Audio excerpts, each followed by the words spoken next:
안녕하십니까. 팔공산 조경과 구들장입니다. 구들 놓는 방법에 대하여 대충은 알아도 제대로 모르시는 분들이 있는 것 같아 가지고 오늘은 전체적인 이야기를 해보도록 하겠습니다. 오늘은 그 첫 번째 시간으로 내 손으로 구들 놓기, 구들장 내 손으로 놓기에 대하여 총론을 이야기하는 시간입니다.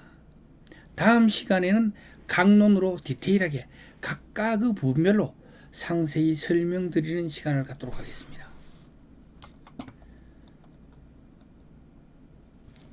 첫 번째는 구들방은 건물의 구조와 맞아야 한다입니다.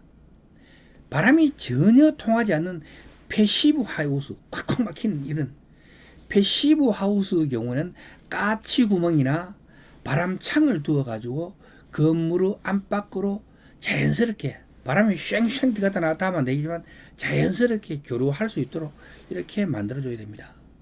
공기의 유동이 전혀 없는 곳에서는 건강에 나쁜 영향을 끼칠 수가 있다는 것입니다. 우풍이 너무 심하면 온도가 지나치게 떨어지고 그래서 이제 감기에 걸릴 수도 있고 건강을 상할 수도 있고, 그렇다고 해가지고 너무 콱 막아가지고 밀폐된 공간이라면 산소 부족이나 또는 가스 중독으로 몸에 이로울 게 없다는 것입니다. 구들방은 적당히 공기의 유동이 이루어지도록 설계가 되어야 사람 건강에 좋다는 겁니다. 왜냐하면 살아 숨쉬는 구조로 만들어진 흙이 살아 숨쉬잖아요. 그 구들방에서는 맑은 공기의 유동뿐만 아니라 방바닥 밑을 지나가는, 방바닥이 있으면 그 고래 밑을 지나가는 연기 속에 포함된 유해가스가 방바닥의 흙 알갱이 사이로 자연스럽게 아주 미량이나마 배어들 수밖에 없는 구조이기 때문입니다. 이 유해가스가 막 확 들어오면 사람이 그냥 가버리지만 그게 아니고 아주 약간씩 비어가 나오게 되면 잠을 자고 나면은 아침에 개운하지를 못한 경우가 많아요. 이런 거를 제가 이야기하는 겁니다. 그 두 번째는 습관리입니다. 습관리는 열 효율과 깊은 관계가 있고 건물의 구조 내력과 또한 관계가 있습니다. 진흙이 말라서 딱딱해지게 되면은 구들방에서 필요한 최소한의 구조 내력을 갖지만 그것이 다시 물에 젖어가지고 진흙으로 돌아간다면 그 구조 강도 또한 제로가 돼가지고 아주 약한 힘에도 슥슥 밀려버리게 돼요.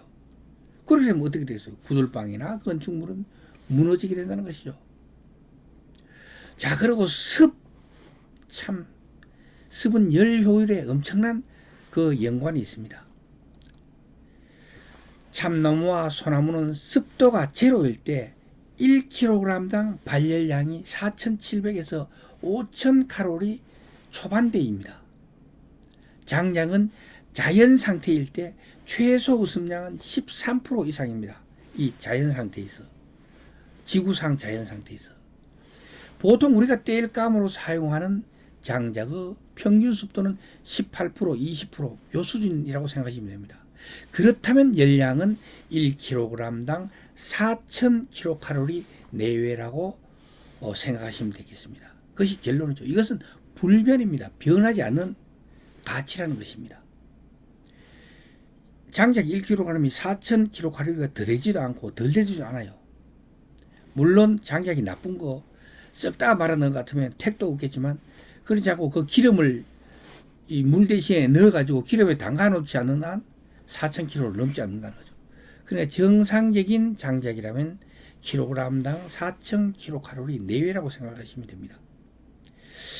그런데 장작 쪼매난 거 이 4개를 넣어가지고 큰 방이 절절 끓는다고 체험담 말씀하시는 분들이 여러 계시더라고요. 그런 이야기를 들을 때는 상황이 그렇기 때문에 그럴 수 있다라고 그냥 넘어가시면 됩니다. 그 사람이 경험을 했다는데 나는 보지도 못하고 내 경험에 따라 무조건 웃긴 소리 하지 마라, 이렇게 한다면 그게 보기 좋겠습니까? 이야기하는 사람도 기분 나쁘겠죠. 자, 그냥 넘기시라는 거죠. 왜냐하면 진리는 따라오기 때문에. 우리가 진리를 알면 그 사람하고 싸울 일이 없습니다. 모르니까 싸우는 거죠. 자, 1kg 장작으로 낼 수 있는 열량은 더도 아니고 덜도 아니고 4000kcal입니다. 장작이 모두 연소하였다면 그 열량은 고래 속에 있지 딴 데 갈 수가 없어요. 4000kcal 열량은 장작을 통해서 나온 그 열량은 바로 고래 안에 있지 딴 데 가지를 못해요. 연기가 뭐 500도 1000도대가 빠져나갈 수가 없잖아요. 연기는 보통의 방 같은 경우 제가 측정해 보니까 40도를 넘지 않더라고요. 아무리 강하게 떼도. 그렇다면 이 1000도에 육박하던 게 안으로 쑥 뛰가면서 흙하고 고래뚝하고 그리고 고래바닥하고 그리고 제일 많이는 구들장에다가 전달하잖아요. 그 전달했던 총 열량이 4000kcal이란 말입니다. 이 4000kcal는 어디 갈 수가 없어요. 그 안에 있어요. 그렇다고 하면 이 답은 간단히 나오는 거죠. 그 열량을 방바닥으로 효율적으로 전달할 수 있는 구조로 만들어 놓은 것이 바로 우리의 전통 구들장이라는 것입니다. 이 답은 다 나왔죠. 그 열이 방바닥으로 온전히 전달되지 못하고 다른 곳으로 흡입되는 것에 대해서 오늘은 간단히 설명드리겠습니다. 다음에는 더 디테일하게 하겠지만 아무리 불을 넣어도 따숩지 않다라고 하소연하는 분들이 계시기 때문입니다. 그것은 불길이 막혀서 구들장으로 골고루 전달되지 못하고 뭉쳐서 다른으로 사라지거나 또는 틈이 생겨가지고 그 틈으로 사라지거나 또는 습 때문입니다. 습은 열량을 뺏어간 다음에 그대로 지하수로 사라지는 수가 있거든요.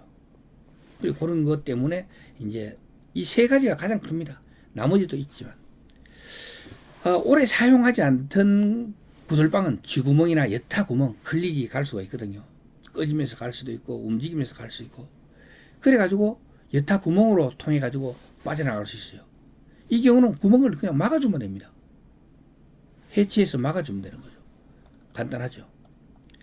그리고 습 때문이라면 지하수위를 낮춰가지고 습이 열 에너지를 머금고 땅속으로 사라지는 것을 막아주면 됩니다.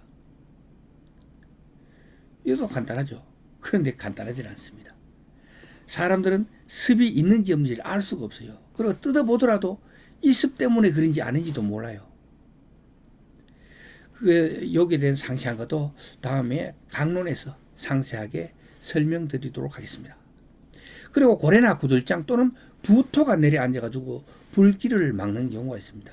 이것도 또한 해치해서 수리하면 간단하게 해결됩니다. 그런데 어떤 건지도 모르고 사람들은 자꾸 이야기에 꼬리를 물다 보니까 이 정석, FM, 진리가 자꾸 호도되는 경우가 있어요. 그거를 방지하기 위해서 제가 이렇게 설명해 드렸습니다.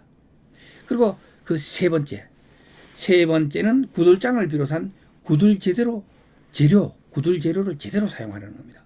구들장, 황토, 모래, 생석회, 벽돌, 부토 등을 구들 재료를 구들 장인이 검수해 가지고 자기의 구들방에 적합하게 될 것이라고 한다면은 그러니까 구들방에 적합하지 못한 것이라면 검수에 탈락시켜야 되죠. 안 된다고.